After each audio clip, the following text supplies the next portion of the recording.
Hello YouTube and welcome to the 3D Printing Primary School, otherwise known as the 3PPs. Today I will speak about the nozzle to probe offset.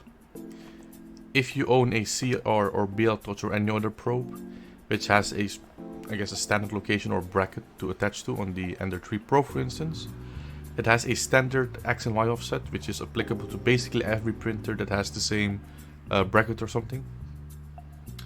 I will show you my firmware settings over here. Let's see, there we go. So this is my firmware that I'm currently compiling, and this are the offset settings. If you go to the configuration.h file, I suppose, and you do Ctrl F and you type in nozzle to probe offset, you get right here. So again, what's happening usually is that on a stock printer, if you add AC or BL touch, it would usually be on the left back side, like over here. This location is universal and standard, so the numbers over here are the same for basically every printer that uses the BL or CR touch. What happens if people install a custom shroud, etc., they usually cannot keep the BL or CR touch on this location.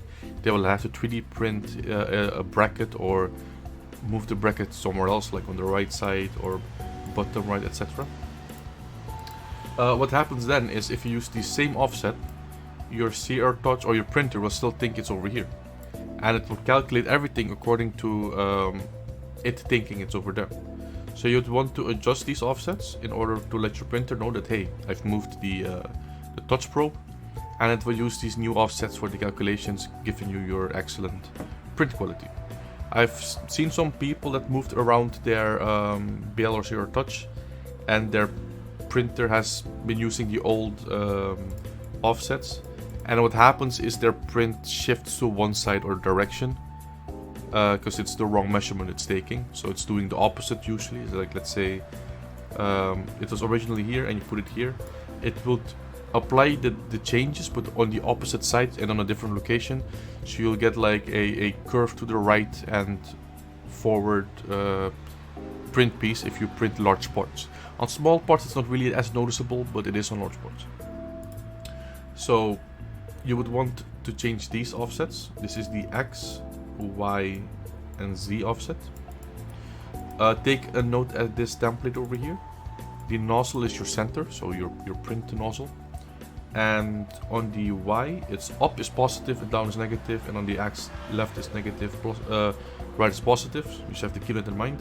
So in case for me, for instance, I have a 34 minus 67 0, which means that my nozzle is 34 millimeters to the right, so it's a positive number, and 67 millimeters down. So my my CR touch would be like somewhere around here in comparison to my nozzle.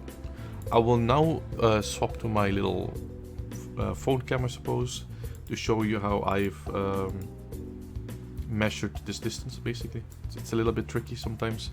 What you will need though is preferably a printer, like a regular paper printer, and if not, you can just use any kind of A4 paper, but it's more prone to error. So let's switch to the Handcam.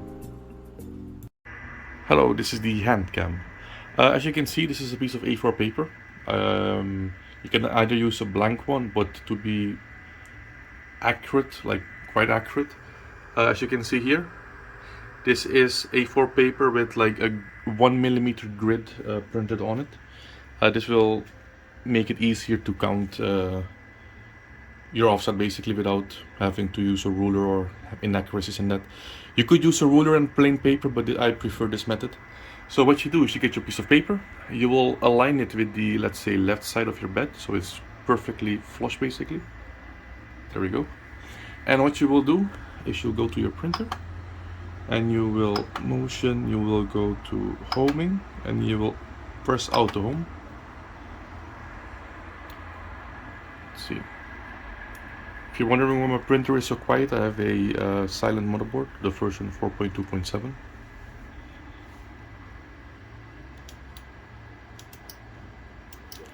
Okay, so that's homed. There you go. Where is my little pen? 1 second. There you go. So once everything is properly homed, and I will align my piece of paper again, there you go.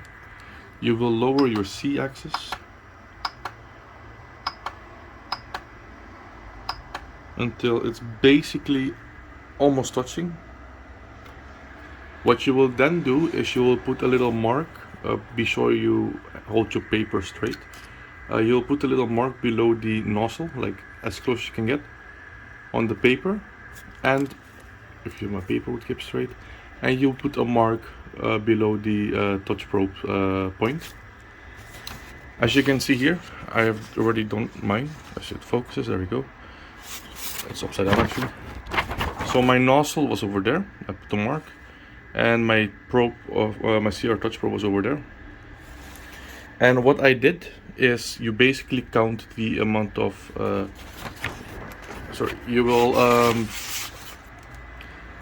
make a little dot here where the Y intersects up and where the X intersects to the right, and this is your intersection point between those 2 points basically.